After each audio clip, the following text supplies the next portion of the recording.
There was a huge, traditional wicker picnic basket and a long, dark blue tarp wrapped around something bulky. But Cheryl's attention was taken by the woman lying on the nearest towel. She was the one who had spoken.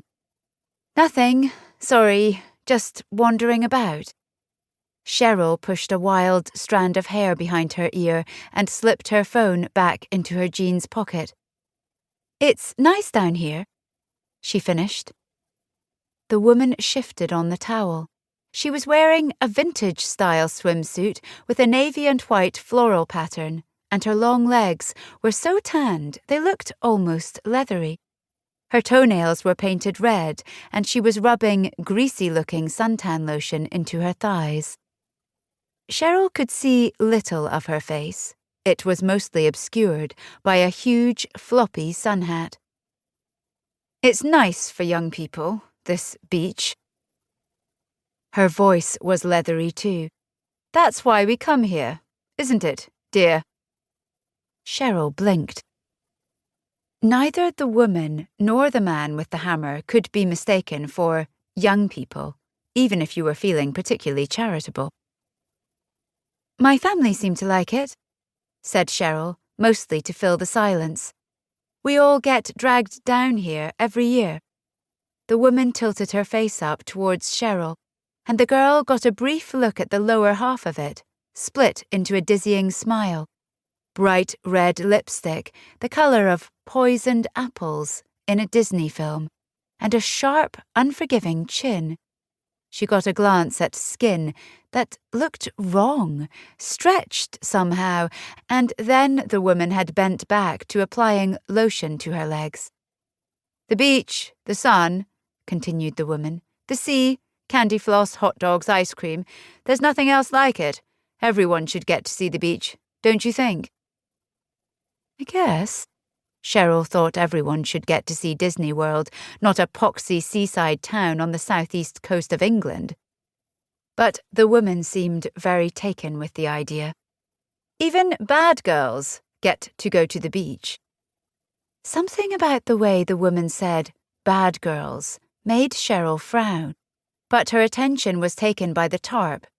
It seemed to twitch, as though suddenly caught by the wind. Except it was safely behind the windbreaks. "What?" said Cheryl, distracted. The woman snapped the lid back on her suntan lotion.